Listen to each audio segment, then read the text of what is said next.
Topiknya hari ini berjaga-jagalah, jangan merasa aman. Nah, hari-hari ini saudaraku yang kekasih, Tuhan ingatkan kita dari Matius 25 ayat 1 sampai 13, tapi tidak semua saya tuliskan. Hanya ayat 1 sampai 4 dan ayat 13. Ini mengenai 5 perempuan bijaksana dan 5 gadis yang bodoh ya. Pada waktu itu hal kerajaan sorga seumpama 10 gadis yang mengambil pelitanya dan pergi menyongsong mempelai laki-laki. 5 diantaranya bodoh dan 5 bijaksana. Nah, ini gambaran gereja Tuhan hari-hari ini. Jadi ada yang dikategorikan bodoh dan bijaksana. Gadis itu gambaran mempelai wanita Tuhan, kitalah orang-orang percaya, gerejanya di bumi ini sekarang. Lalu apakah yang mereka buat, apakah yang menyelamatkan mereka dan apa yang membuat mereka binasa? Gadis-gadis yang bodoh itu membawa pelitanya, tetapi tidak membawa minyak. Inilah kesalahannya, inilah kelemahannya. Sedangkan gadis-gadis yang bijaksana itu membawa pelitanya dan juga minyak dalam buli-buli mereka. Jadi tidak hanya membawa pelita yang menyala, tapi juga ada persediaan, ada stok minyak yang dia bawa. Sehingga kalau padam lampunya tetap bisa dihidupkan karena ada minyak yang dia bawa dalam perjalanan menantikan mempelai. Karena itu berjaga-jagalah sebab kamu tidak tahu akan hari maupun akan saatnya. Nah, saudara-saudara, perumpamaan tentang 5 gadis bodoh dan 5 gadis bijaksana ini mengingatkan kita harus selalu berjaga-jaga. Yang setuju katakan amin. Harus berjaga-jaga. Karena kita tidak tahu waktu Tuhan. Tidak tahu apa yang akan menimpa kita ke depan. Bahkan beberapa detik ke depan pun kita tidak tahu mengenai hidup kita. Kita tidak tahu kapan Tuhan datang untuk kedua kali. Jadi jangan percaya kalau ada hamba Tuhan yang hebat sekalipun, kalau dia bisa menetapkan tanggal, waktu, hari, bahkan jamnya, jangan percaya. Saudaraku, itu sudah terjadi beberapa kali. Bahkan di Indonesia pun pernah mengatakan Yesus akan datang tanggal sekian, jam sekian. Lalu mereka berkumpul di situ. Mereka enggak kemana-mana, mereka hanya berdoa dan menantikan kedatangan Tuhan. Dan tidak merasa perlu lagi hal-hal dunia ini. Lalu pada waktu yang ditunggu-tunggu, ternyata Yesus belum datang. Lalu pada akhirnya mereka menjadi frustasi. Di bagian-bagian luar negeri ada yang bahkan sampai bunuh diri dan segala macam. Nah, saudara, kita perlu mengetahui perkara ini. Supaya tidak ada seorang pun yang bisa mengintimidasi kita mengenai waktu, tanggal, jam kedatangan Tuhan Yesus yang kedua kali. Tuhan hanya memberikan gambaran secara garis besar, dan kalaulah saudara lebih intim bersekutu dengan Tuhan, mungkin kita lebih tahu lagi dan lebih spesifik lagi. Tapi secara umum Tuhan sudah memberikan gambaran tentang kondisi dunia ini dalam menjelang kedatangan Tuhan yang kedua kali. Bahkan dikatakan ada perang, ada deru, ada kelaparan, bangsa melawan bangsa. Tapi Tuhan bilang itu baru permulaan, belumlah kesudahannya. Jadi masih kita diberikan kesempatan dan waktu. Tapi bukan berarti kesempatan dan waktu itu kita merasa aman dan merasa pede lalu tidak berjaga-jaga. Karena kedatangan Tuhan itu bisa dua macam sama kita. Kedatangannya yang memang kedua kali, menjemput umatnya membawa kita ke surga. Tapi juga bisa kedatangannya secara pribadi kepada setiap orang. Dan menjemput orang itu pulang dari dunia ini. Kita kan tidak tahu kapan kita dipanggil, ya kan? Jadi kalau kedatangan kedua kali itu secara general kepada semua manusia. Tapi bisa juga kedatangan Tuhan itu akan membawa setiap orang datang kepada Tuhan. Dan itu kita tidak tahu kapan itu datang. Kapan kita pulang, kapan kita dipanggil. Itu sebabnya marilah kita terus berjaga-jaga. Nah, saudara, kita tidak tahu kapan Tuhan datang untuk kedua kali. Kita tidak tahu kapan kesempatan dan berkat Tuhan datang. Tetapi kalau kita berjaga-jaga, kita akan siap menerimanya. Hari-hari ini ada banyak orang yang berbalik dan bertobat datang kepada Tuhan. Kemarin ada di posting di mana, di California, baptisan ribuan orang. Di beberapa daerah juga bisa mengalami hal yang sama. Artinya ada pertobatan massal. Ada kegerakan Roh Kudus yang bisa membawa orang-orang begitu diinsapkan dan mereka mau berbalik kepada Tuhan. Itu di satu sisi. Tapi di sisi lain, saudaraku yang kekasih, ada juga orang yang bisa undur dari jalan Tuhan. Yang tadinya semangat mengikut Tuhan, tetapi lama-kelamaan menjadi kendor atau bahkan hilang, bahkan menjauhkan dari Tuhan. Ya, menjauhkan diri dari Tuhan dengan berbagai alasan yang ada padanya. Jadi dua sisi ini akan terus bergerak, saudaraku. Maka Tuhan bilang dalam kitab Wahyu, yang kudus semakin kudus, yang jahat semakin jahat. Biarlah saudara dan saya ada di dalam arus yang semakin dikuduskan Tuhan. Di dalam satu kegerakan yang semakin membawa kita kepada lebih lagi melakukan apa yang terbaik bagi Tuhan. Mempersiapkan hidup kita.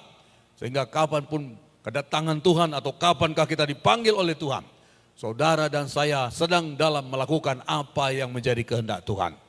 Sehingga kedatangannya bukanlah seperti pencuri malam, tapi kedatangannya adalah satu sukacita bagi kita. Nah, saudaraku, oleh karena itu beberapa poin saya catat di sini. Jadi yang kedua ini kita nggak bisa pungkiri. Di sisi lain ada begitu banyak kegerakan yang luar biasa. Orang-orang datang bertobat secara massal, bahkan dari kelompok yang awalnya membenci nama Tuhan, menghalangi pekerjaan Tuhan. Sekarang tidak ada mustahil, mereka pun bisa diselamatkan dan mereka bisa menjadi hamba-hamba Tuhan. Itu sedang terjadi sekarang ini. Tetapi di sisi lain, yang awalnya mereka menjadi anak Tuhan di dalam gereja Tuhan, orang-orang percaya bahkan sudah melayani Tuhan, ada juga mereka yang mengalami yang namanya kendor secara rohani, hilang rohnya yang menyala-nyala, tidak lagi cinta Tuhan, oleh mungkin karena berbagai alasan, berbagai kondisi, saudaraku. Lalu mereka menjadi orang yang mungkin bahkan tidak lagi mengikut Tuhan, bahkan mungkin hidupnya pun sudah menyakiti hati Tuhan. Dua perkara ini bisa terjadi, saudara yang kekasih dalam nama Yesus. Itu sebabnya Tuhan tadi berkata, jangan merasa aman. Ya, saudaraku, tetap harus waspada, tetap harus berjaga-jaga. Boleh jadi kita berpikir masih seorang Kristen, boleh jadi kita berpikir masih seorang anak Tuhan atau pelayan Tuhan atau hamba Tuhan. Tapi kalau saudara bisa perhatikan, bisa jadi juga mungkin sudah mulai surut. Ya, bisa jadi mungkin sudah mulai tidak lagi menyala seperti awalnya. Maka pernahlah Tuhan katakan pada Efesus, kamu kehilangan kasih yang mula-mula. Dalam 7 gambaran jemaat yang ada di kitab Wahyu, hanya satu, Philadelphia, yang sangat dipuji dan dimuliakan Tuhan. Yang lainnya itu semua memang masih dalam Tuhan, memang masih melayani Tuhan, memang masih menolak ajaran sesat, memang masih tahu ini dari Tuhan apa enggak. Tapi banyak yang dikoreksi Tuhan di dalam diri mereka. Ternyata ada yang sudah mengalih kepada hal-hal dunia ini. Memang masih menolak ajaran sesat, masih bisa membedakan ini nabi palsu atau nabi Tuhan. Tapi di sisi lain mereka jatuh dalam berbagai hal. Nah, itulah sebabnya jangan merasa aman, jangan merasa kita sudah sempurna, atau jangan merasa kita sudah baik semuanya. Kita harus tetap punya satu sikap hati, selalu waspada, selalu membenahi hidup kita. Sehingga dalam proses hidup ini ada kerinduan untuk terus datang kepada Tuhan. Nah, yang pertama, jangan merasa kuat. Haleluya, saudaraku. Yang harus kita waspadai sebagai anak-anak Tuhan, jangan merasa kuat baik secara rohani maupun secara pikiran kita dalam pikiran manusia. 1 Korintus 10 ayat 5 sampai 12 dikatakan seperti ini. Tetapi sungguh pun demikian, Allah tidak berkenan kepada bagian yang terbesar dari mereka, karena mereka ditewaskan di padang gurun. Ini mengenai orang Israel yang keluar dari tanah Mesir dan menuju tanah Kanaan. Semuanya ini telah terjadi sebagai contoh bagi kita untuk memperingatkan kita supaya jangan kita menginginkan hal-hal yang jahat seperti yang telah mereka perbuat, dan supaya jangan kita menjadi penyembah-penyembah berhala. Ya, jadi apakah yang mereka perbuat yang menjadi peringatan kepada kita? Hal-hal jahat apakah yang mereka perbuat? Yang pertama, penyembah berhala. Sama seperti beberapa orang dari mereka, ada tertulis, maka duduklah bangsa itu dan makan dan minum, kemudian bangunlah mereka dan bersukaria. Janganlah kita melakukan percabulan seperti yang dilakukan oleh beberapa orang dari mereka, sehingga pada suatu hari telah tewas 23.000 orang. Jadi percabulan itu membuat kematian. Penyembahan berhala membuat ditewaskan. Jadi tidak ada yang baik dari semua dosa-dosa itu. Dan janganlah kita mencobai Tuhan. seperti yang dilakukan oleh beberapa orang dari mereka, sehingga mereka mati di pagut ular. Jadi orang mencobai Tuhan itu dosa, dan akibatnya dipagut ular, mati. Ular itu gambaran setan. Ada 3 tadi, saudara. Kalau menyembah berhala, maka dikatakan mereka dibinasakan. Kalau mereka melakukan percabulan, mati tewas. Kemudian kalau mereka bersungut-sungut, dibinasakan oleh malaikat maut. Ya, dipagut ular. Ya, saudaraku, kemudian dibinasakan oleh malaikat maut. Jadi semua dosa-dosa ini, semuanya ini telah menimpa mereka sebagai contoh dan dituliskan untuk menjadi peringatan bagi kita yang hidup pada waktu di mana zaman akhir telah tiba. Nah, saudara, jadi saudara bisa lihat, dosa selalu mengakibatkan kerugian kepada kita. Dosa, pelanggaran, meleset dari sasaran kehendak Tuhan, itu akan membuat kita mengalami kemunduran, kerugian, bahkan kematian. Sampai sekarang. Makanya saudara harus berusaha hidup benar di mata Tuhan. Kita harus berusaha. Dan dengan pertolongan Roh Kudus, makanya dikatakan siapa, sebab itu siapa yang menyangka bahwa ia teguh berdiri, hati-hatilah supaya ia jangan jatuh. Bukannya Tuhan menghendaki orang Israel itu seperti itu. Tuhan tuh awalnya memang mereka mau dikeluarkan, keluar dari perbudakan, pergi ke tanah yang kusediakan, tanah yang makmur, limpah susu dan madu. Kuberikan kepadamu dan keturunanmu menjadi warisan, sehingga kamu menjadi umatku dan aku menjadi Allahmu. Dan kamu akan berbahagia. Tapi lihatlah saudaraku, janji Tuhan yang begitu mulia, rancangan Tuhan yang begitu baik itu, ternyata tidak semua orang merespon dengan benar. Tidak semua orang merespon dengan benar. Sehingga mereka di tengah jalan menjadi menyimpang ke kiri dan ke kanan. Mereka teralihkan hati dan pikiran mereka. Sehingga harus binasa di tengah jalan. Bukanlah kehendak Tuhan mereka binasa. Bukanlah kehendak Tuhan mereka dipaku ular. Bukanlah kehendak Tuhan mereka dimakan malaikat maut dan segala macam. Tuhan mau mereka diselamatkan dan hidup menjadi umat kepunyaan Tuhan. Makanya Tuhan bilang sampai sekarang juga. Jadi saudara jangan melihat contoh yang salah. Ya, kadang-kadang orang ngapain ikut Tuhan sungguh-sungguh, ngapain melayani Tuhan. Dulu si Anu juga begitu, dulu si Anu juga begitu. Ternyata sekarang jadi begini. Itu contoh yang salah yang kau lihat. Karena Tuhan bukan membawa kita seperti itu. Amin saudara. Memang seperti tadi akan ada contoh yang baik, ada kebangunan rohani, ada penuaian besar-besaran. Tapi di sisi lain ada juga jiwa anak Tuhan atau hamba Tuhan bahkan merosot imannya, menjadi tawar hati, bahkan meninggalkan jalan Tuhan. Ada. Nah, lalu yang mana yang kita contoh? Mana yang mau menjadi pondasi kita atau menjadi arahan kepada kita? Bukan yang buruk-buruk ini, bukan yang jahat ini. Kalaupun itu terjadi diizinkan Tuhan, artinya kita belajar. Kenapa dia seperti itu? Kenapa menjadi orang ini tadinya ikut Tuhan, melayani Tuhan sungguh-sungguh, lalu terjadi seperti ini akhir hidupnya? Alkitab pun mencatat hal yang sama. Yang buruk, yang baik dicatat semua. Raja yang berhasil, raja yang tidak berhasil dicatat. Hamba Tuhan yang diurapi dan berhasil dicatat. Hamba Tuhan yang tidak berhasil juga dicatat. Tinggal kita lah yang memilih sekarang.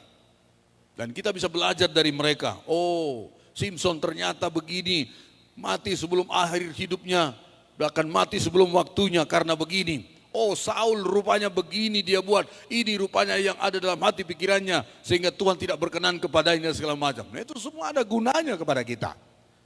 Lalu Tuhan bilang, tirulah yang baik. Amin saudara. Tirulah yang baik, bukan yang salah-salah. Di dalam kerajaan sorga, mulai dari sorga pun sudah terjadi. Lucifer contoh yang salah. Dulunya makhluk sorga yang diciptakan untuk memuliakan Tuhan. Dan diberikan kepercayaan yang luar biasa. Otoritas yang luar biasa. kemuliaan yang luar biasa. Tapi dia membuat pilihan yang salah. Dan itu contoh yang salah, tidak perlu kita ikuti. Banyak malaikat yang baik, yang masih kita perlu lihat dan bisa menjadi hal-hal yang baik bagi kita. Ada Mikael, ada lagi malaikat-malaikat yang lain. Nah, saudaraku, begitu juga sampai kepada gereja sekarang. Akan ada yang kita lihat, oh ini kenapa begini? Jadi saudara, jangan ditipu setan pikiran kita. Ya kan? Kadang-kadang orang menjadi tawar hati, orang menjadi malas, orang menjadi tidak lagi suka ada kerinduan datang kepada Tuhan atau melayani Tuhan. Karena dia menjadi trauma dengan contoh-contoh yang salah. Tidak perlu kau contoh yang salah. Kalaupun ada yang salah, kau bisa belajar kenapa dia jatuh seperti itu. Lalu ambil baiknya, jangan ikuti yang salahnya. Amin. Kenapa ini orang bisa berhasil, bisa baik? Ambil yang baiknya, belajar dari hal yang baik daripadanya. Jadi jangan bilang, lalu nanti kau tutup semua, nggak ada gunanya ikut Tuhan, nggak ada gunanya berdoa, nggak ada gunanya ke gereja. Akhirnya begini juga si Anu, akhirnya si Anu juga begini juga lah. Oh bukan itu contoh kita Yesus. Amin saudara. Bahkan kalau saudara bikin contohnya manusia, siapa pun tak sempurna. Hamba Tuhan mana pun tak sempurna. Paulus saja pun mengaku, aku belum mengenal dia dengan sempurna. Nanti baru ku kenal dia dengan sebenarnya. Jadi semua kita bertumbuh, semua kita maju. Mata kita tertuju sama Tuhan, amin. Mari kita saling meneguhkan. Mari kita saling mendoakan. Kalau ada yang salah ingatkan. Kalau ada yang melenceng boleh ditegur. Tapi dengan kasih, dengan kasih, dengan kasih, dengan kasih. Bukan untuk mengucilkan, bukan untuk membuang, bukan untuk menjatuhkan. Tapi karena mengasihi, karena lebih baik kasih yang nyata-nyata, teguran nyata-nyata, daripada kasih yang tersembunyi.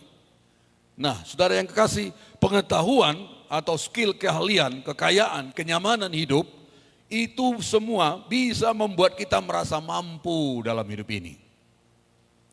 Merasa bisa, merasa pede, dan akhirnya menjadi sombong tanpa kita sadari. Akibatnya kita tidak lagi mengandalkan Tuhan. Segala sesuatu diputuskan sendiri tanpa tanya Tuhan. Sehingga lama-kelamaan kita bisa semakin jauh dari Tuhan. Walaupun masih ikut Tuhan. Biasanya kalau kita penuh dengan kekurangan, kelemahan, keterbatasan, itu mau nggak mau membuat kita bergantung sama Tuhan. Tapi biasanya hal-hal yang seperti ini, ya punya segala sesuatu biasanya membuat kita kurang bergantung sama Tuhan.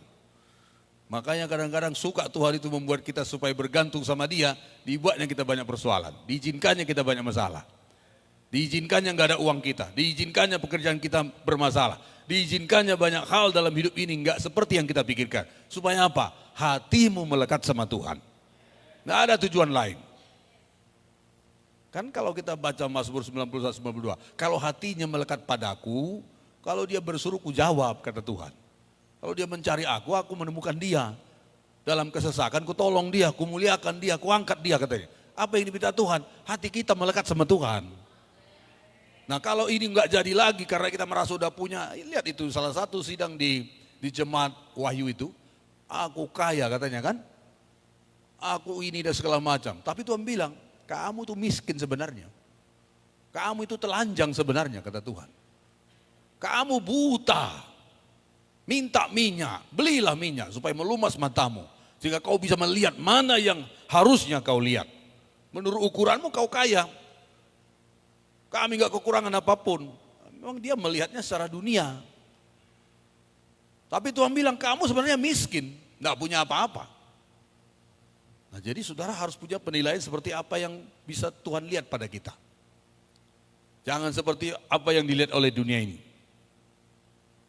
Kalau orang sudah punya prinsip begitu, pasti dia nggak mengandalkan Tuhan. Mereka bilang kami sudah kaya, kami memiliki segalanya, kami tidak kekurangan apapun. Nah ini orang biasanya nggak tanya Tuhan lagi. Ini orang biasanya nggak bertanya, nggak minta lagi petunjuk Tuhan. Lalu Tuhan bilang sama mereka, kamu sebenarnya miskin, kamu buta, kamu telanjang, nggak punya apa-apa. Bertobatlah kamu, kata Tuhan. Makanya Tuhan bilang, apa yang dibilang Paulus, sering aku berteriak dengan apa yang ada padaku ini, duri dalam daging katanya kan. Berteriak dia sama Tuhan beberapa kali supaya ditolong Tuhan dari kondisi itu. Tapi Tuhan bilang, cukuplah kasih karunia-Ku padamu. Lalu dia bilang kesimpulannya, justru dalam kelemahanku, kuasa Tuhan semakin nyata. Maka dia bilang, aku lebih suka dalam kelemahan. Aku lebih suka dalam kekurangan. Karena justru disitulah kemuliaan Tuhan dinyatakan. Artinya apa? Tuhan tuh suka kalau kita selalu bergantung sama Dia. Tuhan tuh senang kalau kita selalu minta petunjuk, tuntunan dan berharap sama Tuhan. Sehingga Tuhan itu merasa diperdulikan, merasa dibutuhkan. Itulah sifatnya. Sama orang tua pun begitu. Orang tua itu walaupun dia tahu kita perlu ini itu, tapi orang tua itu sebenarnya suka kalau kita minta sama dia. Orang tua itu taunya dia kita perlu, orang tua itu. Tapi orang tua itu senang kalau anak itu, "Ma, Pa." Kenapa? Karena bapak mamanya merasa dimiliki. Ada rasanya artinya dia di tengah anak-anaknya. Makanya Yesus mengajarkan, mintalah, berserulah, carilah. Itu membuat dirinya Tuhan itu, posisinya Tuhan itu dihormati, diperlukan, dihargai. Makanya dia suruh kita datang sama dia, berserulah kepadaku. Apakah Tuhan tidak tahu kondisi kita? Tahu. Nah kalau sampai saudara punya anak, nggak pernah bergantung lagi sama saudara, merasa pede dia, merasa bisa, merasa ini. Saudara pun nanti lama-lama juga berpikir, anak ini merasa saudara tidak ada artinya posisi saudara di situ. Tuhan tidak mau kita begitu. Makanya hati kita harus melekat sama Tuhan. Amin. Siapa yang menyangka ia berdiri teguh, hati-hatilah supaya jangan ia jatuh. Jadi saudara yang kekasih, kalaupun saudara sudah diberkati dengan luar biasa, kalaupun saudara diangkat luar biasa, banyak dipercayakan Tuhan kepada kita. Perkara kita ini, saudaraku, yang pertama saya katakan, jangan merasa kuat. Jadi harus tetap merasa kita perlu Tuhan. Kita harus tetap menempatkan Tuhan itulah yang menjadi tujuan hidup kita. Tempat kita mengadu, tempat kita bergantung, tempat kita menaruh harapan dan tidak pernah mengecewakan kita. Tuhan itu senang kalau kita andalkan Dia. Amin saudaraku. Daripada saudara andalkan diri sendiri, lalu Tuhan diabaikan. Sebenarnya kalau Tuhan melihat kita menderita, melihat kita kesusahan karena kita tidak mengandalkan Dia, sebenarnya Tuhan sedih. Aku ada di sini, kuasaku ada di sini, berkatku ada di sini. Semua yang kupunya ini ada untuk menolong kau. Tapi karena kau jalan sendiri, kau berpikir kau bisa dengan caramu, ya Tuhan tidak bisa menolong kita. Itulah sebabnya sangatlah suka maka dikatakan, berbahagialah orang yang mengandalkan Tuhan. Kenapa? Ya Tuhan senang. Tapi cilakalah orang yang mengandalkan manusia atau kekuatan atau bangsawan. Tuhan suka diandalkan. Tuhan suka dibuat dia jadi sesuatu yang memang tempat kita bergantung. Makanya Daud itu dalam Mazmur, dia gunung batuku, dia kubu pertahananku, dialah pahlawanku. Oh, itu semua adalah ungkapan-ungkapan dari Daud. Karena memang dia membuat Tuhan itu yang menjadi sumber, Tuhan itu yang menjadi penolong, Tuhan itu yang menjadi penentu dalam hidupnya. Makanya Tuhan suka sama Daud. Ada begitu banyak mazmur yang dia sampaikan, dan itu menunjukkan dia menempatkan Tuhan itu yang teristimewa dalam hidupnya. Nah kita pun belajar saudaraku, ya, jaga hati kita supaya jangan merasa kita kuat. Tetap kita harus andalkan Tuhan. Kalaupun saudara nanti punya kemampuan, tetap tanya Tuhan, Tuhan ini atau bagaimana? Ke kiri atau ke kanan Tuhan? Nah saudaraku, itu penting, mengandalkan Tuhan. Nah saudara,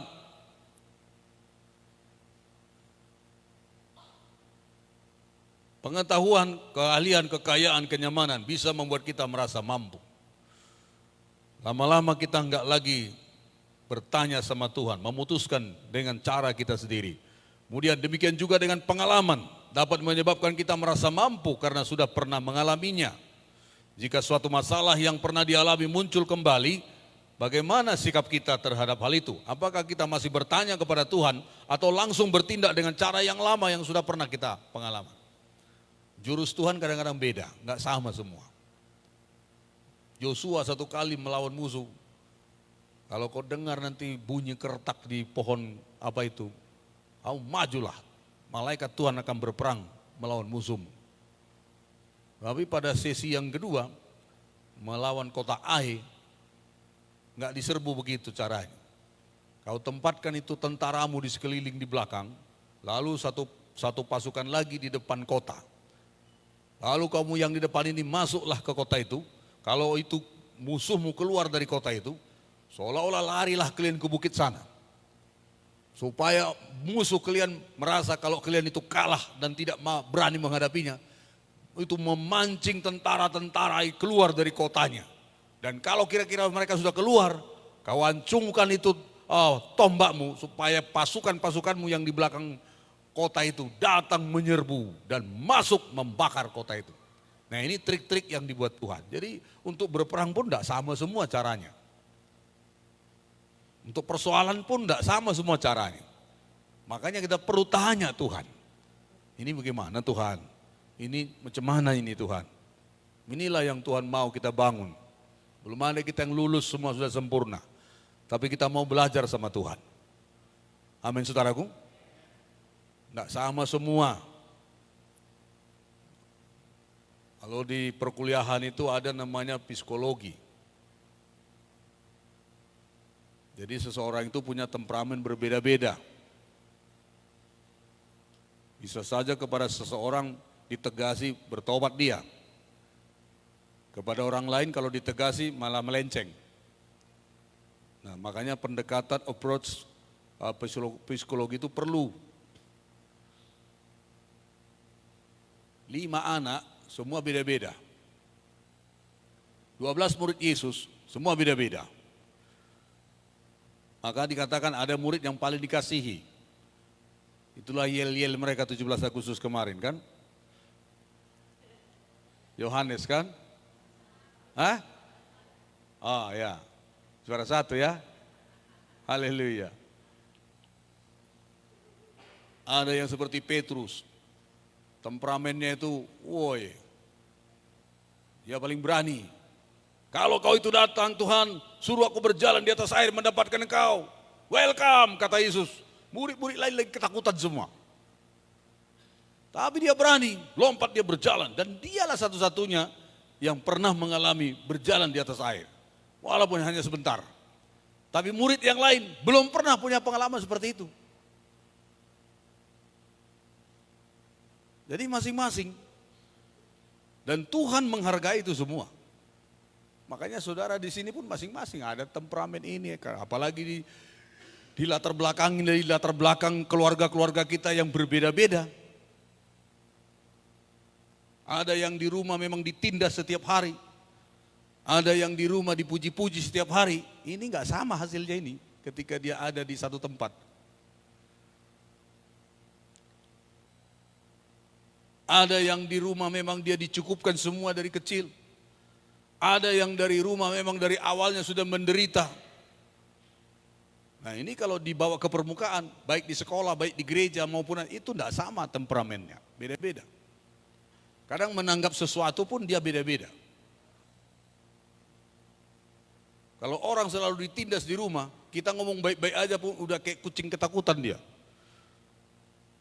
Tapi bagi orang yang memang di rumah dia biasa dia mengeluarkan pendapat, biasa dia menyampaikan dia punya argumen dan orang lain atau orang tua menghargainya, nah orang ini akan lebih leluasa dimanapun dia berada.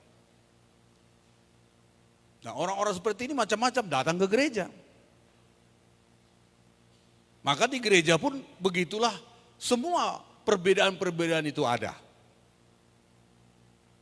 Sama seperti murid-murid Yesus itu. Kalau kau mati, kami juga mati. Tidak akan pernah kami meninggalkan kau. Cuma Yesus ditangkap, perempuan aja ngomong, kau bersama dia. Udah bilang, enggak pernah ku temui dia, enggak pernah ku tahu siapa itu, enggak tahu aku maksudmu apa. Udah menyangkal sampai 3 kali. Tapi Roh Kudus mengubah kita semua. Setelah dalam Yesus menjadi ciptaan baru kita semua. Semua bisa berubah. Paulus yang pembunuh berubah. Petrus penakut berubah. Murid-murid berubah. Gereja mula-mula mereka semua berubah. Kenapa? Karena mereka semua mau datang kepada Tuhan dan mempraktekkan firman Tuhan dalam hidup mereka. Nah, saudaraku, inilah yang membuat kita harus terus bergantung kepada Tuhan. Pengalaman-pengalaman tidak selamanya menjadi kebenaran. Jangan buat pengalaman saudara menjadi kebenaran. Tidak bisa. Karena setiap orang bisa punya pengalaman yang berbeda dengan Tuhan dan berbeda cara Tuhan menolong seseorang itu. Kebenaran itu hanyalah firman Tuhan. Amin, saudara. Makanya sekarang kalau orang nggak pakai standar firman bisa melenceng. Pengalaman si A belum tentu bisa itu nanti kepada si B. Karena Tuhan begitu kreatif. Tuhan begitu kaya dengan caranya. Makanya biarlah setiap kita punya pengalaman masing-masing dengan Tuhan. Makanya setiap kita disuruh berseru sama Tuhan. Dan kita semua mendapatkan pertolongan dengan cara Tuhan menolong kita masing-masing. Tidak bisa kita buat cara kita yang sama dengan orang lain, tidak bisa. Karena kita punya temperamen yang berbeda-beda menanggapi Tuhan. Amin, saudaraku. Tapi yang sama adalah Tuhan pasti menolong. Yang sama adalah kuasa Tuhan sanggup menolong kita. Yang sama adalah kasih Tuhan yang sama mengasihi kita semua. Itu tidak akan meleset. Makanya harus kembali kepada kebenaran. Tapi caranya Tuhan, ada yang mungkin caranya aku melihat. Belum tentu kepada si B harus melihat juga. Kan begitu ya.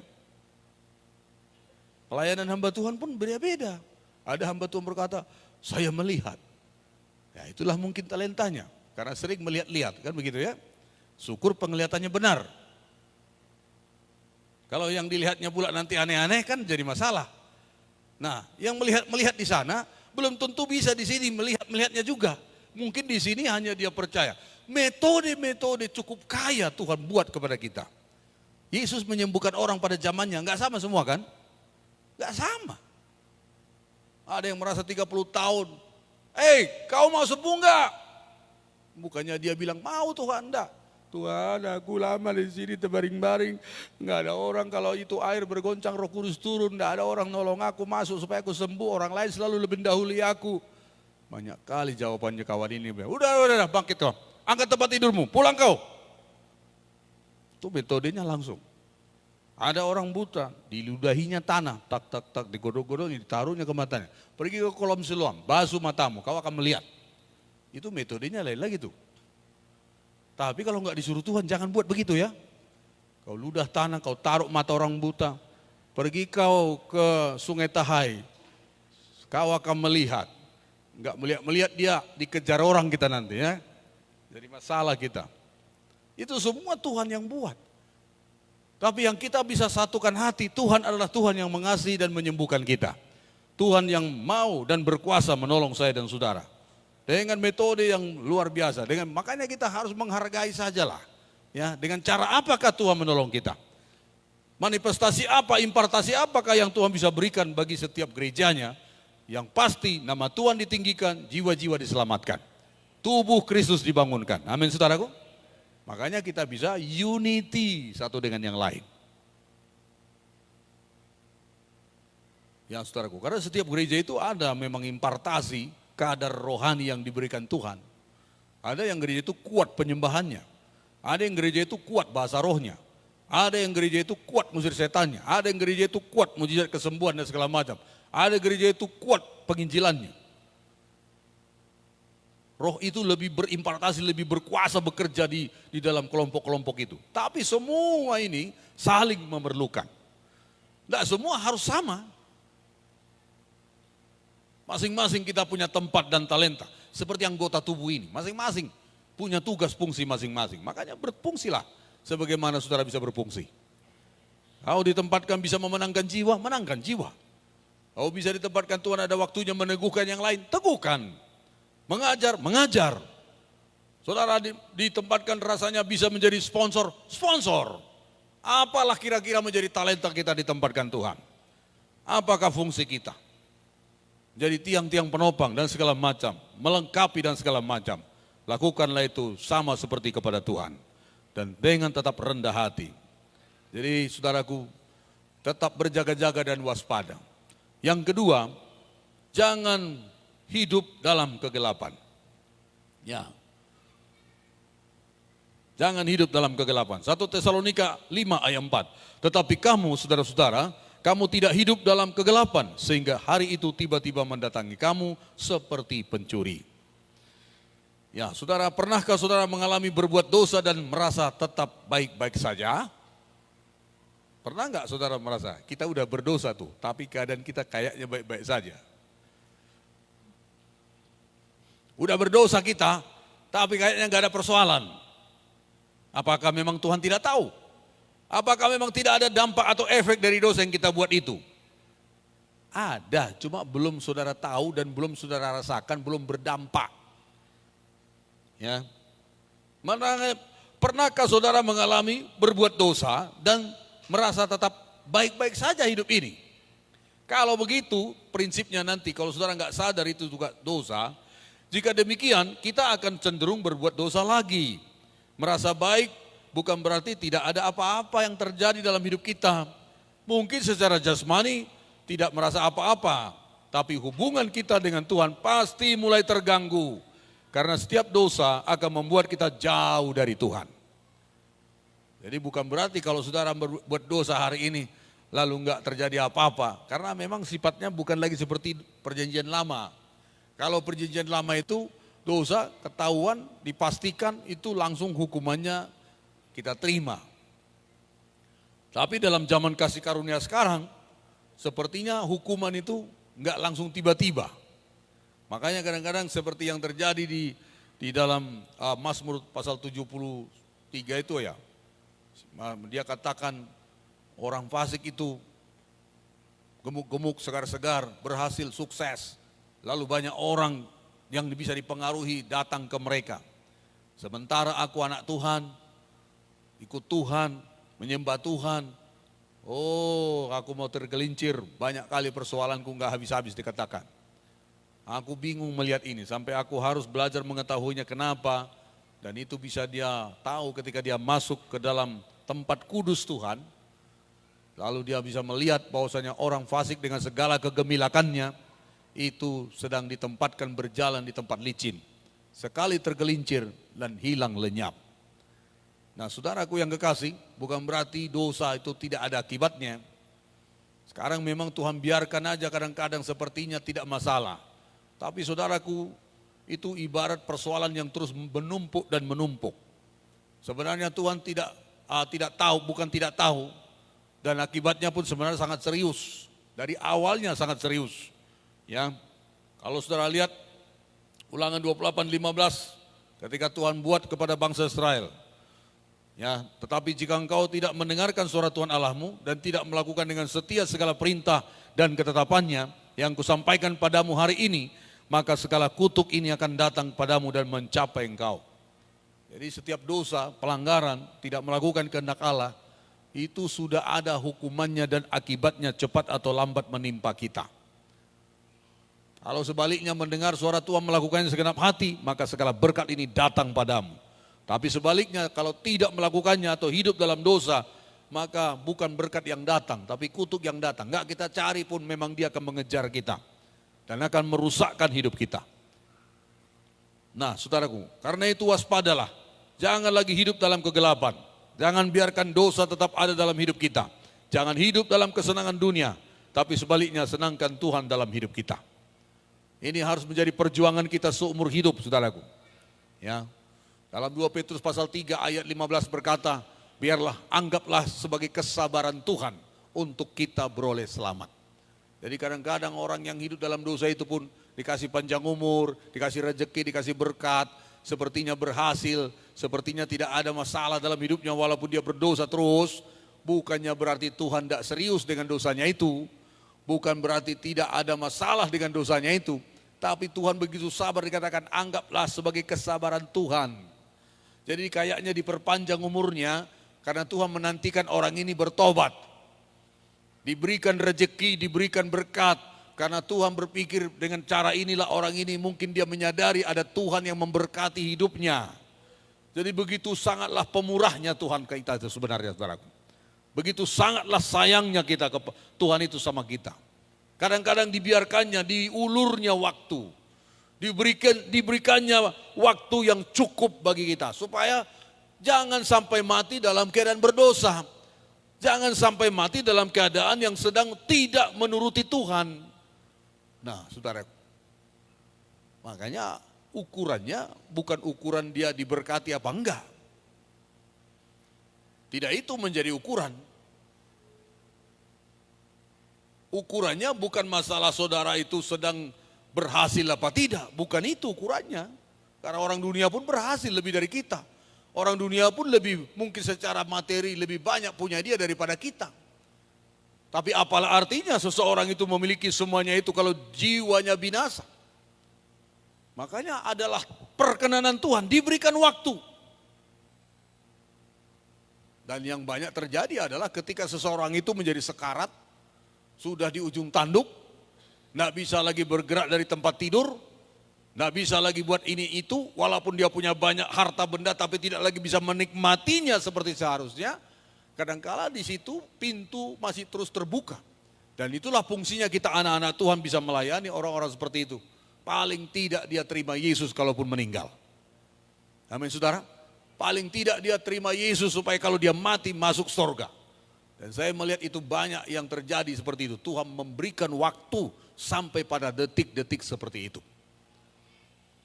Betapalah Tuhan itu pemurah sekali dengan kita, saudaraku. Tapi maunya janganlah sampai begitu kan. Kan lebih berbahagianya kita kalau lagi sehat, lagi kita bagus keadaannya, dan kita bisa hidup dalam Tuhan, menikmatinya di dalam Tuhan, dan hidup kita pun bisa berdampak untuk Tuhan. Amin saudara. Hingga kita kalau pulang ada harta kita, ada rumah kita, ada mahkota yang sudah kita temui nanti kalau kita pulang. Daripada seperti tadi memang dikasih Tuhan, memang tetap dia selamat nanti. Tapi cukup banyak waktu yang sudah dilaluinya tidak berbuat apa-apa untuk Tuhan. Nah makanya pergunakan waktu yang ada.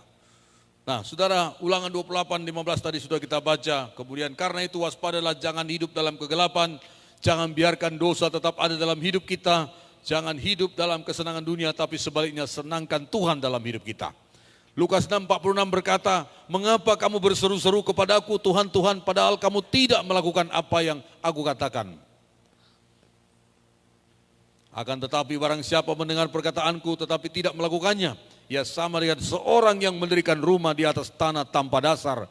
Ketika banjir melandanya, rumah itu segera rubuh dan hebatlah kerusakannya.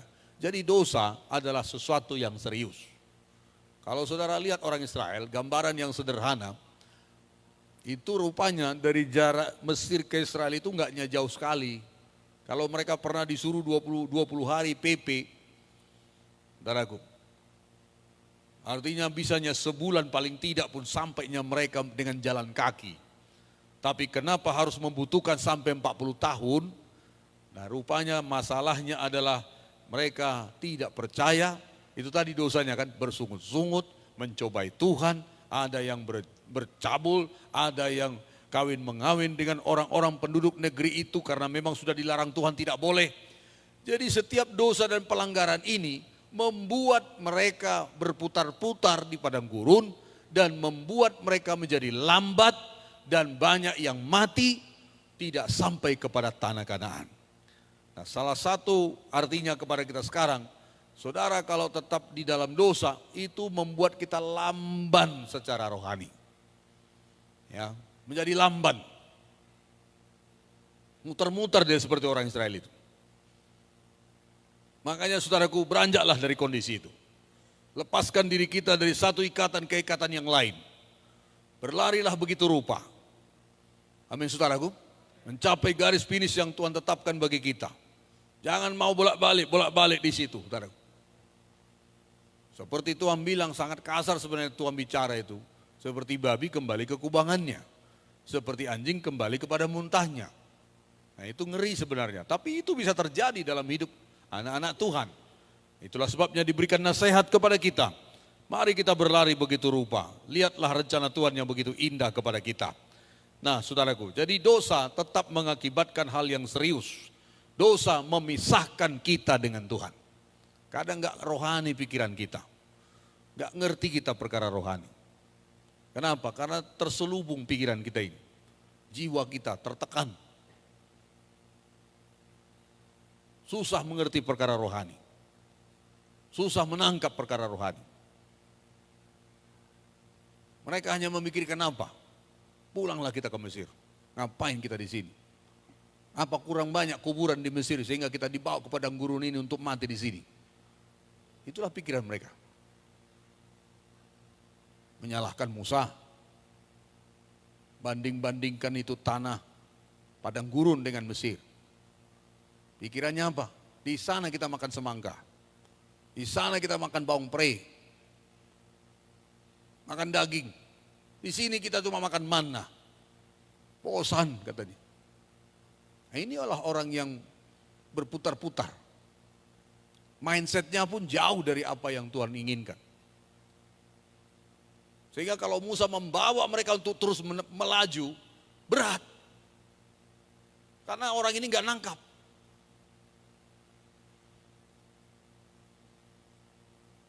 Sedikit aja Musa lama di atas, di Gunung Sinai, dan Musa di situ bukan untuk keinginannya, Musa di situ bukan untuk kesenangannya, Musa di situ berdoa dan berpuasa sampai 3 kali 40 hari untuk mendapatkan wahyu hukum Taurat. Bangsa itu udah ribut di bawah. Gak tahu kita Musa ini, gak tahu kita di mana dia. Jangan-jangan sudah mati dia. Udahlah pulanglah kita. Kita angkatlah pemimpin kita yang akan membawa kita pulang ke Mesir. Udah pesta pora mereka. Udah diambil anting-anting semua gelang-gelang emas, lalu mereka olah itu menjadi satu patung lembu emas. Dan mereka di situ pesta pora. Itu bahasanya itu sebenarnya pesta seks mereka itu. Makanya Tuhan tuh begitu marah. Sampai Musa pun datang, itu Taurat dari batu itu, loh batu 2 yang ditulis Tuhan langsung.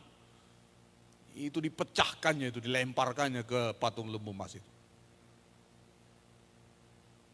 Lalu disuruhnya semua patung lembu emas itu digiling, lalu dialirkan, dibuang ke sungai, lalu disuruh semua masyarakat itu minum airnya. Supaya kau tahu Allah Tuhan yang kau buat itu bukan Tuhan. Marah sekali Musa. Nah jadi saudaraku, mereka juga harus membaharui pikiran mereka supaya bersama-sama bisa berjalan bersama Musa menuju tanah Kanaan. Mereka juga harus menangkap visi Tuhan supaya orang Israel itu bisa mengikuti langkah Musa, mengikuti Joshua menuju tanah perjanjian. Mereka tidak perlu sibuk lagi memikirkan apakah ini benar apa enggak Tuhan membawa kita ke tanah Kanaan. Apakah memang benar Tuhan membawa kita ke tempat yang limpah susu dan madu dan segala macam. Faktanya yang kita lihat ini padang gurun. Faktanya yang kita lihat makanan ini sangat menyebalkan. Ada musuh, banyak masalah, ada air pahit dan segala macam, kekeringan. Nah inilah proses. Tidak semudah, tidak segampang apa yang mungkin dibicarakan oleh Tuhan. Karena setiap janji itu punya progres dan punya proses. Makanya kita harus bertekun. Amin saudaraku. Pak Ketua sekarang memberikan kita visi untuk terus misi sampai kepada provinsi-provinsi lain. Banyak pekerjaan kita. Jangan sampai saudara anak-anak Tuhan tidak menangkap. Lalu saudara sibuk memikirkan bawang prei, semangka dan segala macam. Saudara sibuk mau minta pulang ke Mesir. Saudara hanya mempersoalkan kok begini, panas sekali ini padang gurun. Nggak ada air di sini, ada sih air pahit tapi ada musuh lagi. Tembok Jericho lagi. Aduh, raksasa-raksasa lagi di sini. Bagaimana kita ini? Musa ini pun tidak tahu kemana dia Musa ini. Naik katanya ke gunung, nggak turun-turun. Itu fenomena yang bisa dialami. Bahkan di gereja pun bisa terjadi seperti itu. Tidak usah ragukan janji Tuhan. Tidak usah ragukan rencana Tuhan. Engkau dan saya perlu menangkapnya dan saudara percaya bahwasanya apa yang dijanjikan Tuhan kepada kita itu ya dan amin. Tetapi untuk mencapai ke sana kau harus siap dan menjalani semua proses yang Tuhan izinkan. Seseorang mencapai pencapaian yang baik sekarang ini itu dimulai dari bawah. Prosesnya cukup panjang. Si Dodi jadi kepala redaksi di Tabengan itu mulai dari bawah. Mulai gaji ratusan ribu saja. Tadi malam dia bersaksi. Bahkan sudah gaji begitu pun masih dihabiskan untuk dosa. Karena belum bertobat sungguh-sungguh waktu itu. Nita bilang dia ada kasih 20 ribu, yang 20 ribu pun diminta lagi katanya. Bahkan bisa diminta lebih dari 20 ribu. Lalu banyak masalah, banyak persoalan. Karena dua-duanya belum siap. Belum bisa melihat apa yang Tuhan janjikan dalam hidup masa depan mereka. Hanya masih diputar-putar sama keinginan daging, keinginan mata, gangguan hidup. Lalu terus di situ menjadi kubangan yang terus mengubur kita. Nggak bisa bergerak, nggak bisa bergerak dari kondisi itu. Sampai harus membuat satu komitmen, Tuhan tolong saya. Sampai kita harus berkata, nggak ada artinya rupanya ini semua. Ini semua menghancurkan hidupku, masa depanku, keluargaku, rumah tanggaku. Ampun aku Tuhan, aku bangkit Tuhan, aku mau berlari Tuhan. Tolong aku Tuhan. Ketika ada komitmen seperti itu, Tuhan mulai melihat. Dan ketika setia dalam kondisi itu, maka Tuhan menggenapi janji-janjinya. Kamu tidak turun tapi naik. Kamu tidak ekor tapi kepala. Kamu akan diberkati di saat di kota, di ladang dan segala macam. Tuhan akan genapi itu. Tapi saudara dan saya harus menyelaraskan hidup kita kepada perjanjian Tuhan itu. Kalau janji Tuhan itu arahnya ke utara, maka engkau harus mengarahkan hidupmu ke utara. Amin. Jangan janji Tuhan di utara di tanah Kanaan, saudara mau ke Mesir yang nggak bisa ketemu. Ketemunya Firaun nanti di situ lagi. Lalu kalau pulang ke Mesir ngapain? Diperbudak, nggak ada masa depan di situ. Jadi sepanjang saudara masih berbalik kepada dosa yang lama, masih lagi terbalik dan masih tertarik dengan di situ kita jadi budak, nggak ada masa depan. Nggak ada janji Tuhan di situ. Budak selamanya, mau kerja keras, mau banting tulang, mau sampai habis-habisan. Hasilnya untuk Firaun, hasilnya untuk iblis. Dulu bukannya nggak ada uang kita ketika masih belum dalam Tuhan, ada. Hasilnya pun mungkin, tapi habis semua. Nggak tahu kemana, dan waktu terus berjalan, umur kita bertambah, tenaga pun semakin merosot, kemampuan sudah nggak seberapa. Habis semua daya, upaya, dana yang kita dapat karena habis untuk dosa. Kita diperbudak sama setan. Tapi sekarang dengan waktu sisa yang ada kita bangkit. Lihat rencana Tuhan. Masih ada waktu untuk memulihkan keadaan-keadaan kita. Masih ada waktu untuk memulihkan ekonomi kita. Masih ada waktu untuk masa depan anak-anak kita dan keluarga kita. Pakai ke waktu yang ada ini. Pakai kesempatan yang ada ini. Amin saudara. Sudahlah itu untuk dosa itu dulu. Apa mungkin dosa yang mengikat kita? Hal-hal yang mungkin menyakiti hati Tuhan. Orang nggak tahu. Saudaraku. Mungkin siapa-siapa juga nggak tahu. Tapi sekarang saudara punya tekad, tidak, aku mau hidup bagi Tuhan. Maka saudara akan mengalami ya pembalikan keadaan yang Tuhan bisa buat. Maka nggak heran hidup saudara pasti diberkati Tuhan. Amin saudaraku. Semua kita bisa diberkati Tuhan. Haleluya saudara. Buat komitmen. Walaupun mendapat tantangan, walaupun mendapat tidak persetujuan dan segala macam. Coba lihat saudara, saudara yang sungguh-sungguh pasti mengalaminya. Walaupun itu bukan sasaran yang terutama, tapi Tuhan tidak pernah kalah memberkati kita. Tuhan tidak kalah mengangkat saudara dan saya. Amin. Jangan lagi dalam kegelapan. Ayo kita bangun dan bangkit. Tinggalkan dosa.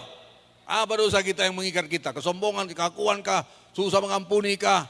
Apa semua tanggalkanlah itu. Tiap-tiap hari kita dibersihkan, tiap-tiap hari kita dibarui.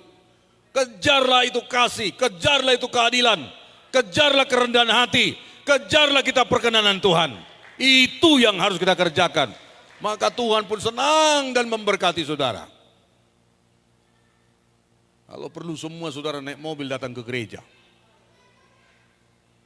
Aminnya cuma 3. Nggak mau, saudara nggak mau. Kalau perlu semua saudara datang naik mobil ke gereja. Atau kemana pun saudara punya mobil. Sehingga kita nanti kalau penuh, nah kita beli nanti yang di depan atau yang di sebelah kiri, sebelah kanan ini. Punya rumah semua, amin. Yang masih di barak bisa punya rumah. Sebelum ke sorga. Kalau dulu pastor dari Tiberias bilang, punya rumah di bumi, punya rumah di sorga. Itu betul lah. Gak salah. Saudara gak salah punya berkat. Amin. Dan kalau saudara yang lain diberkati, saudara harus senang juga. Amin. Jangan bilang, alah baru gitu aja udah sombong kawan ini. Jangan, oh puji Tuhan, saya juga senang Pak. Pak Dodi kau beli mobil, puji Tuhan ya, saya senang. Tapi tolong kalau saya pas jalan kaki, tolong dong naikkan saya ke mobilmu. Ya, jangan lupa saya, jangan lupa kita. Ya, nanti kalau datang kasih tahu dia, sudah didialer tinggal mau dibawa ke rumah. Tapi udah belajar nyetir enggak? Ya belajar nyetir lah, masa nanti punya mobil harus orang yang membawanya. Ya belajar paling 1, 2, 3 hari. Atau yang bisa nyetir coba minta diajari, 1, 2 hari bisa kok. Enggak harus sampai sebulan. Nanti kebiasaan aja itu tiap-tiap hari bisa. Ya, ajari istrinya juga, jadi suami nggak bisa, istri bisa.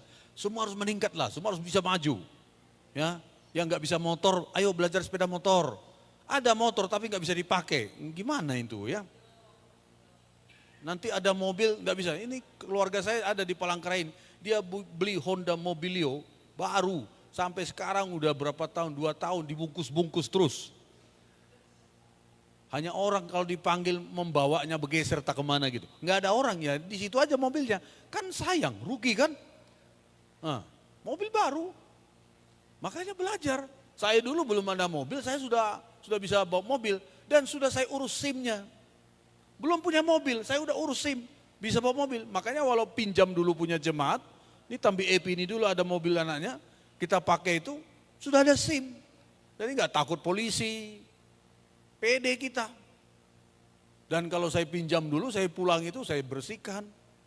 Cuci di tukang cuci mobil. Saya lihat minyaknya, kalau separuh ya saya pulangkan separuh. Kalau ada lebihnya pun enggak apa-apa. Tapi kalau enggak ada uang saya beli minyaknya, saya bilang, Pak minyaknya enggak sampai kayak kemarin, habis uang saya. Oh enggak apa-apa katanya. Saya buat itu seperti mobil saya. Dan akhirnya Tuhan kasih mobil yang memang untuk kita. Rumah yang saudara kontak sekarang, buatlah itu seperti rumahmu. Supaya nanti Tuhan kasih rumah yang sebenarnya untuk saudara. Itulah caranya. Jadi jangan pikir, ini bukan rumahku ini bukan mobilku ini. Bukan begitu.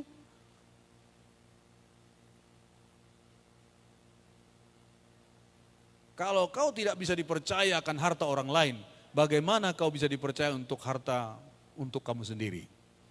Jadi kadang-kadang memang lebih banyak Tuhan itu kasih kita dulu dari punya orang. Nah lalu kita buatlah itu seperti milik kita untuk kemuliaan Tuhan, maka Tuhan percayakan apa yang menjadi milik kita ke depan. Nah saudara yang terakhir, jangan rohmu tertidur.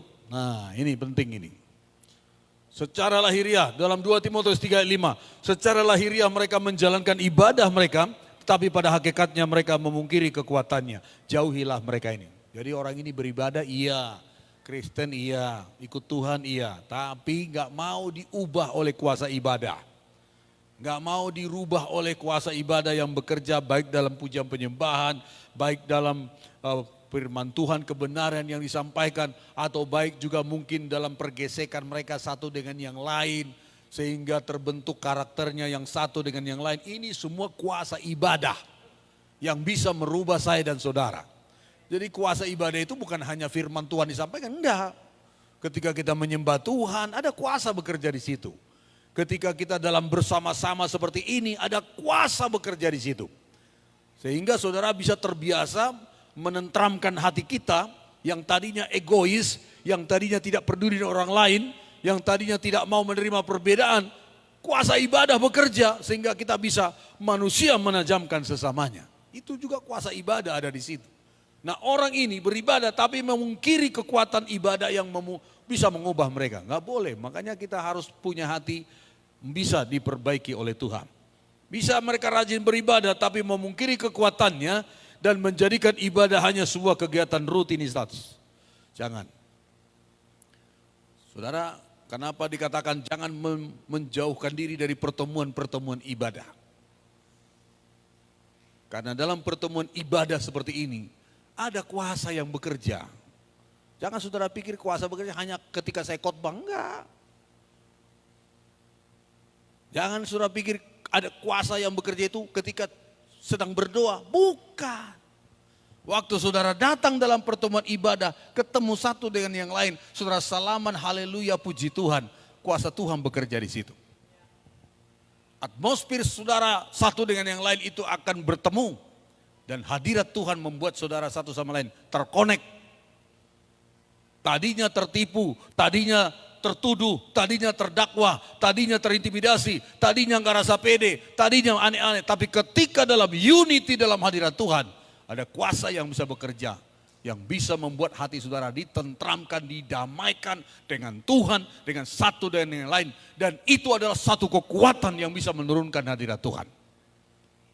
Amin saudaraku. Ada kuasa ibadah.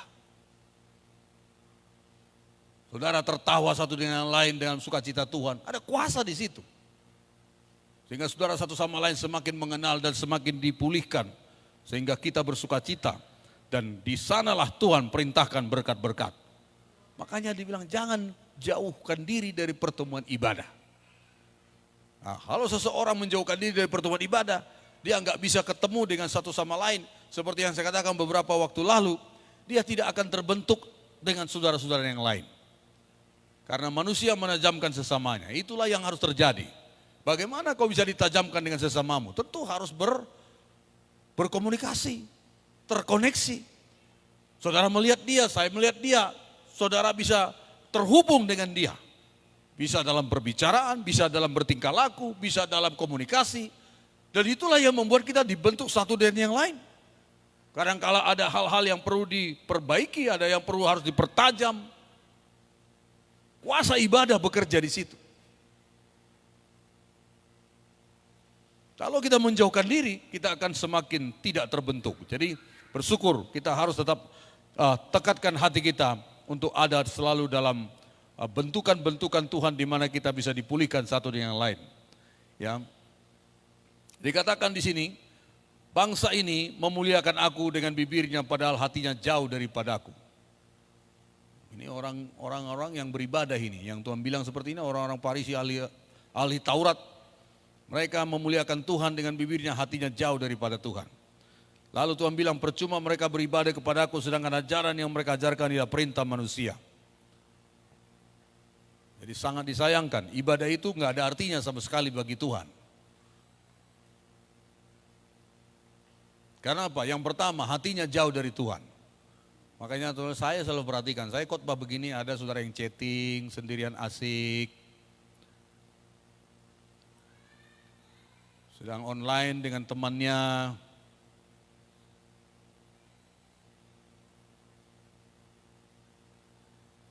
Saya khotbah tapi saudara asik juga dengan handphonenya. Maka di satu kebaktian, pernah ada satu kebaktian, orang yang datang ibadah itu handphonenya ditaruh di keranjang. Masukkan ke keranjang. Jadi orang masuk ibadah nggak boleh bawa HP. Ada lagi yang lebih ini, tidak boleh bawa HP, harus bawa Alkitab yang kertas. Karena itu kan nggak bisa chatting di situ kan. Tapi kalau di HP, seolah-olah dia buka Alkitab, padahal sebenarnya dia lagi chatting, lagi Instagram dan segala macam. Padahal kita udah datang beribadah seperti ini di gereja. Hatinya jauh daripadaku, kata Tuhan. Dia duduk di gereja seolah-olah di situ dia, padahal hatinya kemana-mana. Itu sedang terjadi. Dan biarlah itu jangan terjadi pada kita.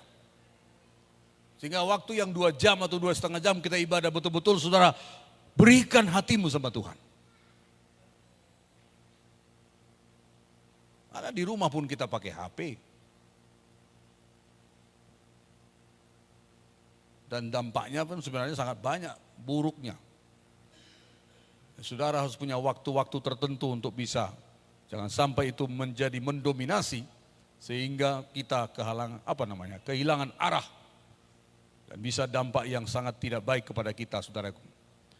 Nah, yang berikutnya, percuma mereka beribadah, ajaran yang diajarkan bukan firmanku, tapi ajaran manusia. Nah ini saudaraku, ini adalah hal-hal yang Tuhan perhatikan bagi kita gerejanya akhir zaman ini. Tidak lagi suka ajaran sehat. Ajaran sehat itu ajaran yang bagaimana? Bagaimana ajaran sehat? Apa itu kerajaan Allah? Kerajaan Allah itu adalah Roma 14:17, kebenaran. Bukan soal makan minum, tapi kebenaran. Harus ada kebenaran, itulah patokan, itulah menjadi panduan. Kemudian karena kebenaran kita pasti sukacita. Pasti ada damai sejahtera kalau dalam kebenaran. Kalau dalam dosa nggak ada damai sejahtera, nggak ada sukacita. Lalu kalau sudah sukacita, damai sejahtera karena kebenaran, pasti Roh Kudus bekerja, ada kuasa. Itulah kerajaan sorga. Dan kesanalah kita harus membangun hidup kita, saudaraku.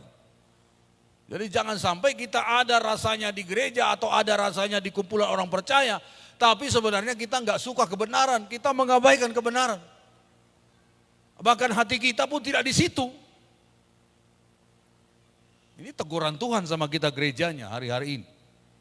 Jangan sampai yang terjadi pada kita dalam Wahyu 3:20 itu pada gereja. Aku berdiri di depan pintu dan mengetuk pintu. Siapa yang membukanya aku akan masuk. Saudara bisa lihat ini. Tuhan Yesus itu di posisi Tuhan. Posisi Tuhan dengan gerejanya. Mereka ini menganggap kami gereja Tuhan, kamilah umat Tuhan, kami orang percaya, kami klaim janji dan segala macam. Tapi Tuhan sendiri di luar dan dia mengetok-ngetok supaya masuk. Nah ini sebenarnya ironis ini. Bisakah ini terjadi pada gereja? Bisa. Dan itu ditulis dalam kitab Wahyu. Aku berdiri di depan pintu dan mengetok.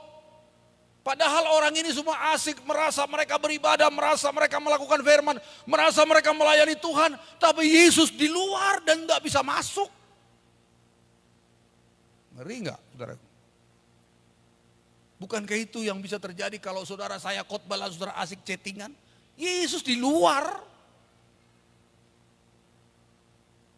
Engkau memang di gereja. Engkau memang datang ibadah. Tapi hatimu tidak terbuka untuk firman. Sehingga kau pulang gak ada apa-apa. Jangan sampai terjadi pada kita. Amin saudara. Itu sudah dialami gereja yang ada di Wahyu. Dan itu gambaran tentang gereja sekarang. Di mana tempat Yesus itu? Makanya dia bilang, kamu memuji aku tapi hatimu jauh daripada aku. Aku cinta kau Yesus, kaulah segalanya bagiku. Tapi sebenarnya Yesus itu di luar. Sedih hati Tuhan. Sedih.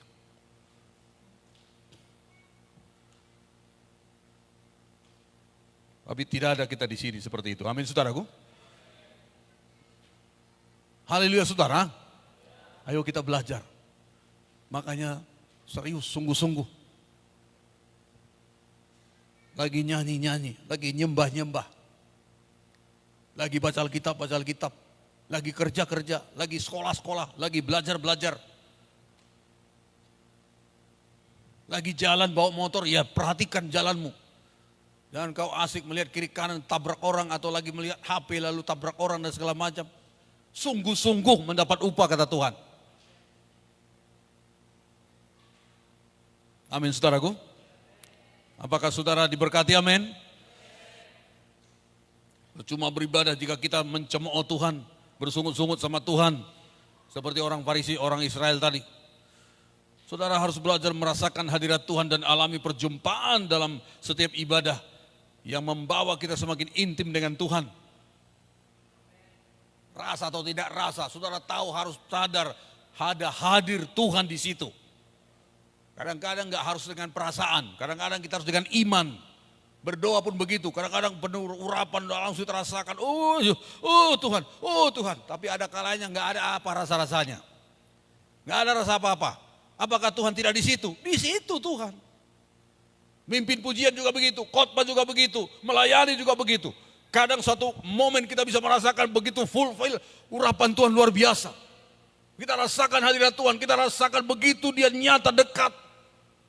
Tapi ada saat-saatnya juga kayaknya nggak ada apa-apa, kayaknya nggak ada rasa apa-apa. Lakukanlah itu dengan sukacita, lakukan dengan sungguh-sungguh.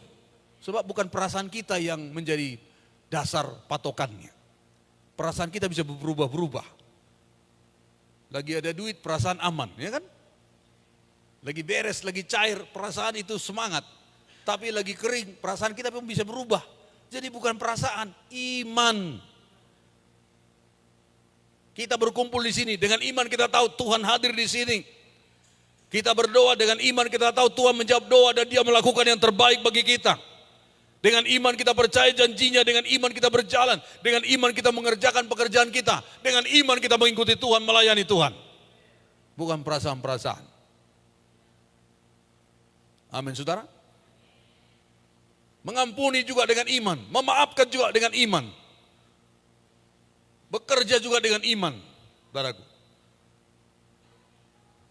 Nah, itulah sebabnya Tuhan berkata, bangunlah hai kamu yang tidur dan bangkitlah dari antara orang mati dan Kristus akan bercahaya atasmu. Karena itu perhatikanlah dengan seksama bagaimana kamu hidup. Janganlah seperti orang bebal, tetapi seperti orang arif, dan pergunakanlah waktu yang ada. Karena hari-hari ini adalah jahat, sebab itu janganlah kamu bodoh, tetapi usahakanlah supaya kamu mengerti kehendak Tuhan. Berusaha supaya mengerti kehendak Tuhan. Kita yang harus berusaha. Apa maksud Tuhan? Apa maunya Tuhan? Kalau sekarang saudara ada yang susah tidur. Kenapa susah tidur? Bisakah kau bisa mengerti kehendak Tuhan? Apa yang harus kau buat? Kalau susah tidur lalu bangun pagi pasti lelet. Lalu bagaimana mau ke sekolah? Bagaimana mau kerja? Bagaimana mau melakukan yang lain? Berarti harus diubah, minta kehendak Tuhan, minta hikmat Tuhan. Berarti harus lebih cepat tidur. Apa yang membuat susah tidur? HP mungkin. Oh, ini harus dimatikan kalau begitu. Matikan jam 10. Kalau memang saudara lihat HP sampai jam 1, ya pastilah nanti lelet. Pasti terlambat tidurnya. Pasti bangunnya juga akan terlambat. Padahal mau sekolah pagi-pagi jam 6, jam 7. Apa enggak ngantuk-ngantuk sampai di sekolah? Bekerja pun enggak akan maksimal. Jadi kita yang mengatur, mengerti kehendak Tuhan, supaya kamu beroleh hati yang bijaksana. Kalau kira-kira aku pertemananku begini merusak aku, malah aku gak ibadah lagi, aku kurangi dulu lah, aku ganti dulu. Buat suasana yang lain.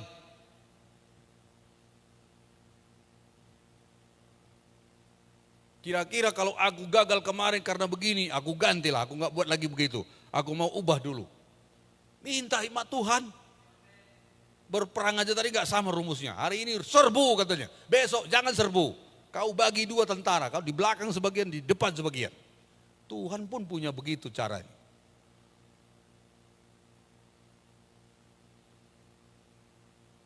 Kenapa aku lambat kalau ibadah hari Minggu ya? Oh iya, kalau hari Minggu pagi pula aku mencari baju lalu menggosok lagi. Makanya lambat aku hari Minggu ini contohnya. Oh hari Sabtu lah aku gosok bajuku, ku siapkan ini besok ibadah ini. Besok cepat datang beribadah. Hikmat dari Tuhan dapatkan. Kenapa ekonomiku, keuanganku selama ini morat-marit? Kenapa ya? Coba minta Tuhan, hikmat Tuhan. Saya dulu pernah pengalaman awal-awal. Kasih persepuluhan itu dulu selalu nombok di akhir bulan. Karena kami pun pendeta kasih persepuluhan. Kenapa? Karena memang waktu itu kita ibadah masih minjam nyewa tempat. Itu rumah jabatan gubernur, di samping sebelah kanan itu ada gedung PKK provinsi. Itu kita kontrak. Sekali pakai waktu itu masih tahun 2000, 2001, mulai 98 ya, 99, 100.000 sekali pakai, nggak mahal. Tapi sekarang memang waktu itu mahal itu, ya 100.000. Jadi bisa 4 kali 1 bulan, karena tiap minggu dibayar. Bisa 5 kali karena bisa 5 minggunya 1 bulan. Jadi 400. Tapi persembahan enggak sampai pula 100.000. Jadi nombok. Makanya saya harus bayar dulu ini uang gedung. Sehingga akhir bulan saya harus bayar dulu persepuluhan akhir bulan. Itu saya cari lagi. Karena semua dicatat totalnya segini. Maka harus saya kasih persepuluhan segini. Pas waktu dikumpul itu enggak cukup lagi. Karena sudah terpakai semua untuk pelayanan. Karena tidak sesuai pemasukan dan pengeluaran. Lebih besar pasak daripada tiang. Makanya rumahnya oyong-oyong begini ya. Susah waktu itu. Waduh. Tapi tetap diusahakan dari manapun caranya harus bayar. Lalu waktu saya menikah, istri saya, ibu ini, kurasa nggak pas kita ini Pak. Ini bukan mendahulukan Tuhan lagi kita namanya. Walaupun alasannya pelayanan. Walaupun untuk pelayanan. Tetap tidak mendahulukan Tuhan. Iya ya, benar juga, salah juga kita kalau begini. Bagaimana caranya? Udahlah, setiap dapat berkat, persembahan atau apapun dari mana-mana, langsung kasih persepuluhan. Akhir bulan langsung setor. Kita nggak perlu lagi pikirkan menombok dan segala macam. Lalu inilah yang kita pergunakan. Oh benar juga kalau begitu. Mulailah kami buat. Kami bikin celengan di rumah. Dulu plastik, sekarang dulu pernah kaca. Sekarang udah kami beli yang plastik supaya tidak ini. Sampai sekarang. Setiap ada berkat masuk 1/10 dulu. Masuk 1/10. Semua mau dari kebun dari mana masuk 1/10. Akhir bulan tinggal setor. No problem sampai sekarang. Tidak ada masalahnya lagi masalah uang. Dalam hal milik Tuhan. Dan selalu Tuhan bekerja apa yang memang kita perlukan. Ya ini yang kita pakai. Sejak saat itu masalah keuangan kami udah nggak terlalu bermasalah. Kalaupun ada pernah minjam itu cepat balik. Cepat dipulangkan. Sampai mobil pun ini sudah lebih dahulu jauh dibayar daripada tanggal waktunya. Makanya terus ditawarkan, ambil lagi, ambil lagi, ambil lagi. Ya enak aja kamu ngomong, saya nggak bisa tidur nanti lagi begitu. Tuhan begitu baik. Jadi minta hikmat Tuhan, gimana caranya mengaturnya? Apakah karena saya makan di luar lebih banyak, lalu uang saya selalu kekurangan contohnya? Coba minta hikmat Tuhan, karena itu pun perlu diatur. Karena Tuhan tidak mau saudara ikut Tuhan 10 tahun, 15 tahun. Harusnya sudah menerima berkat Tuhan. Harusnya sudah meningkat itu. Walaupun bukan itu sasaran kita. Tapi bagaimanapun itu berpengaruh. Apa Tuhan bilang? Hikmat orang miskin tidak didengar orang. Pintar kali pun kita. Tapi kalau miskinnya kita di mata dunia. Apa mau bilang apa kau katanya. Tapi ada orang bodoh, goblok, gak sekolahan, punya duit dia. Oh ya itu yang betul katanya. Oh ya betul itu, betul. Amin, amin, amin, amin. Itulah hebatnya power daripada dunia ini. Makanya dibilang sama Amsal, hikmat orang miskin tidak didengar orang. Saya merasakan itu sebagai hamba Tuhan. Ada orang hamba Tuhan pintar kali, mantap kali dia, tapi nggak didengar orang dia.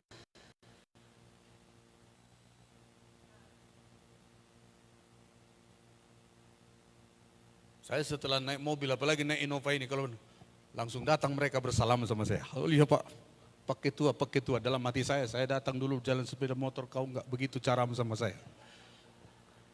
Setelah kau lihat saya naik Innova, begitulah caramu. Wah, mendekat mereka, iya Pak gitu. Lalu saya mikir-mikir, iya ya benar juga ya. Pejabat-pejabat yang di bupati, yang di anasannya pun tidak segan kita marunya. Menteri Agama, iya. Karena dilihatnya kita ada barang kita datang di situ nggak kalah sama dia. Dia aja pun pakai apa namanya? Pakai Xenia, pakai Avanza, kita pakai ini. Itu secara tidak kelihatan. Itu ada impartasi yang tidak kelihatan bisa membuat orang pup. Apa kata Hotman Paris? Ini orang dunia loh, orang sekuler loh.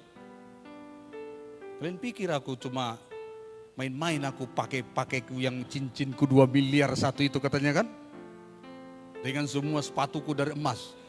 Kalau kami di bagian advokat dia katakan, biarpun dia pengacara di luar negeri, saya datang di satu sidang dengan pakaian begitu, langsung dimop dia, hilang dia punya kepercayaan diri katanya. Karena melihat saya langsung timbul seperti itu.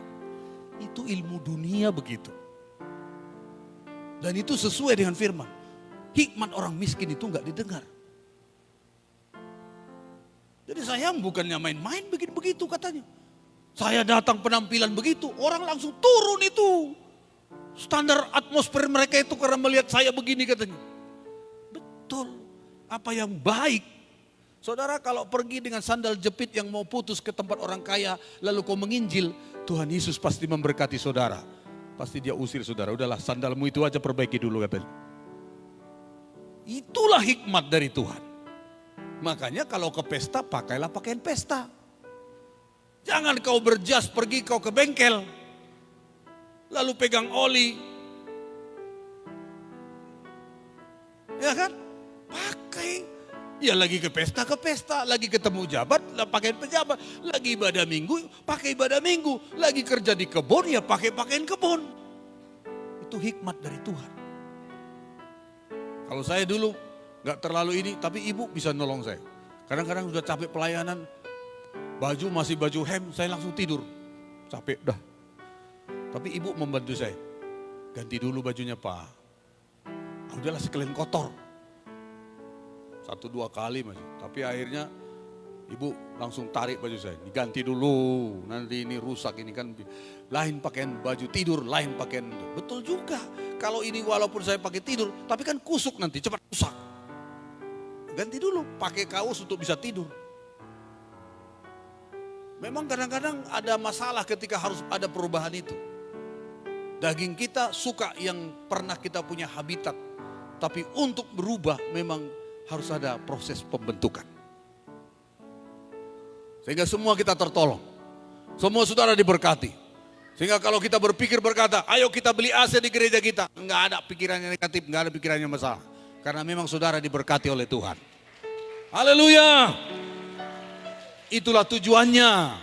Ketika saudara juga ingin menolong keluargamu, kau punya berkat untuk menolongnya. Lalu nama Tuhan dipermuliakan. Enggak pun kau bilang Yesus mengasihimu, tapi dengan engkau dipakai Tuhan bisa menjadi berkat bagi mereka. Omonganmu itu pasti berkuasa. Pasti didengar. Dan pasti nanti ada sesuatu ditanya sama kita. Karena memang ada sesuatu yang diandalkan dari hidup saudara. Jadi betul kata firman Tuhan, berkati aku berlimpah-limpah, perluas wilayahku. Tujuannya bukan untuk kita sombong, untuk kita, untuk nama Tuhan dipermuliakan, untuk boleh menjadi berkat bagi banyak jiwa-jiwa. Amin saudaraku.